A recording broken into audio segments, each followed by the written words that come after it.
que je tiens ici en main, c'est le cauchemar de tous ceux qui ont un bassin de jardin.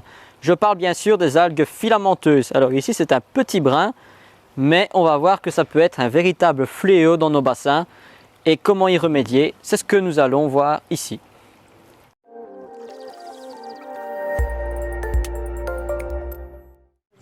Bonjour à tous, ravi de vous retrouver dans ce nouveau sujet. Et donc aujourd'hui il va être aquatique. On peut remarquer que ici je suis au bord de la rivière et il y a dans la rivière ceci. Ce sont des algues filamenteuses. Un vrai fléau, comme je l'ai dit, car on peut voir que si je passe mes deux mains, il n'y a que ça dans la rivière. Mais alors, qu'est-ce que c'est embêtant, car ça peut faire beaucoup de problèmes dans votre bassin. Alors, déjà les algues, pourquoi est-ce qu'elles sont dans nos bassins? Ça peut être plusieurs raisons. La première chose, dans le cas d'un nouveau bassin qui a été mis en eau il n'y a pas longtemps, c'est tout à fait normal qu'il y ait des apparitions d'algues, car le cycle du biotope est en train de se mettre en place et donc il y a des choses qui apparaissent et qui disparaissent ensuite. Dans ce cas-ci, les algues filamenteuses, c'est un problème que l'on rencontre une fois que le bassin est bien installé et on le rencontre pratiquement tous les ans. Il apparaît généralement au printemps ou à la fin de l'été, début de l'automne. La simple raison est que au printemps, le filtre a été arrêté durant l'hiver car il y a moins de bactéries et donc une fois que le printemps arrive, les jours rallongent, le soleil réchauffe l'eau, accélère le développement de ces algues qui sont en concurrence directe avec les plantes aquatiques du milieu. Et comme les plantes sont encore en repos végétatif, les algues bénéficient de l'ensemble des organismes et des oligo-éléments présents dans l'eau. Donc la première chose à faire au printemps, toujours, c'est de faire un test de votre eau. Une fois que vous avez testé votre eau, vous précisément c'est le KH, le phosphate, le phosphore et le nitrate. Les deux éléments principaux, si vous voulez éviter de faire trop de tests, c'est le phosphore et les nitrates. Ces deux-là, c'est vraiment les plus importants qui vont vous permettre de savoir s'il y a un déséquilibre au niveau de l'eau. Et c'est ce qui va stimuler la création des algues. Donc ça, c'est au niveau du printemps. Après, une fois que les tests sont bons et que vous avez des algues filamenteuses, il se peut que votre bassin soit trop exposé au soleil.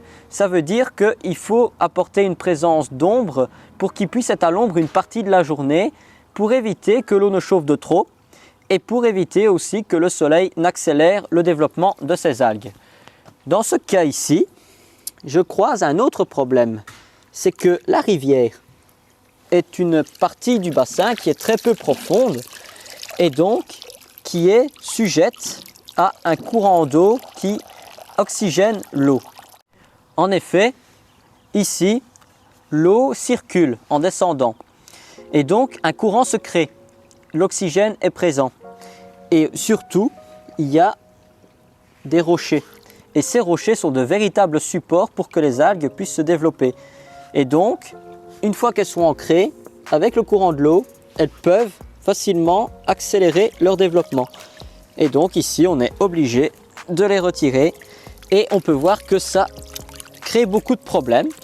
Dans le cas d'une cascade ou d'une rivière, le problème aussi, c'est que si on laisse trop d'algues, elle va s'accumuler, l'eau va monter et on va avoir un débordement sur les extrémités de la rivière.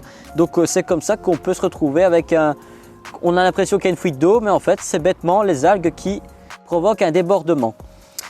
Ensuite, une fois que ce critère-là est fini, on peut aussi parler des animaux qui peuvent s'en nourrir.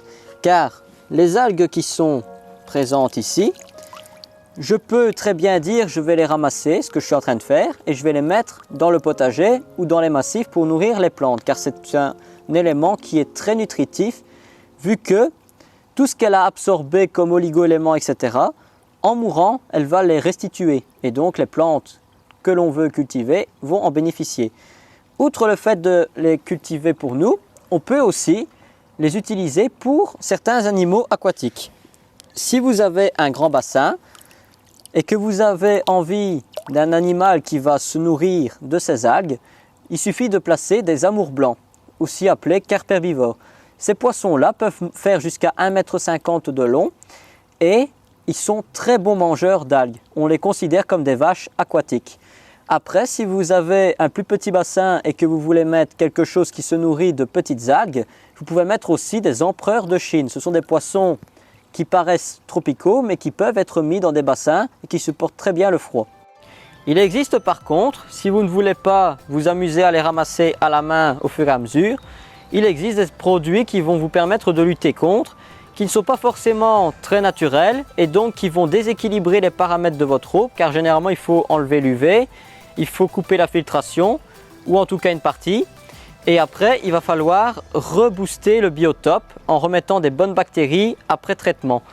Donc, si vous voulez utiliser ce genre de produit, vous pouvez, mais faites attention car une fois que vous mettez ce genre de produit, dites-vous que la biodiversité qui se trouve dans votre eau, que ce soit animal, bactéries et plancton, peut être déréglée et peut à tout moment recommencer à zéro. Donc il faut faire attention car ça peut jouer sur la santé de vos animaux, notamment les koi, etc. Donc voilà, n'hésitez pas à laisser des questions sur les algues si jamais j'ai oublié un détail. Maintenant nous allons passer à la question verte. Question de Lud. Est-ce possible de rattraper une bouture qui est devenue brunâtre? Pour savoir si la bouture va reprendre, il va falloir observer sur la bouture que vous avez effectuée si la tache brune est directement à l'endroit où doivent apparaître les racines. Si c'est le cas, la bouture ne reprendra pas car la partie que l'on souhaite garder pour les racines est morte. En revanche, si la partie du dessous est brune et donc perdue, mais qu'un nœud au-dessus il est toujours bien vert, vous recoupez juste en dessous de ce nœud-là. Il peut encore reprendre. Par contre, si la tache brune apparaît sur le dessus, la partie visible de la bouture, qui normalement est censée prévue pour les feuilles, là vous pouvez simplement laisser tranquille, sauf si le bourgeon est atteint. Si le bourgeon est atteint, vous devez couper au bourgeon qui se trouve juste en dessous. Et si la tache brunâtre s'accentue et endommage complètement la bouture, à ce moment-là, c'est mieux de recommencer si la saison le permet, si pas, attendre l'année prochaine pour recommencer. C'est pour ça, surtout, je précise, que c'est très important quand vous faites des boutures de 1, toujours en faire plusieurs. Même si vous n'en avez pas forcément l'utilité de plusieurs, faites-en plusieurs comme ça. Si jamais il y en a une qui est malade ou qui ne reprend pas, il y en a toujours d'autres qui vont peut-être avoir une meilleure chance de reprise. Et alors, une autre chose qui est aussi très importante, quand vous faites des boutures, essayez différents endroits où les placer, ne pas toujours les mettre au même endroit. Car s'il y a un problème à cet endroit-là, comme un champignon ou autre, si vous les mettez toutes au même endroit, dans le même pot, elles vont toutes être atteintes. Par contre, si vous les mettez dans des pots différents et à certains endroits différents, certaines auront peut-être plus de chance que d'autres.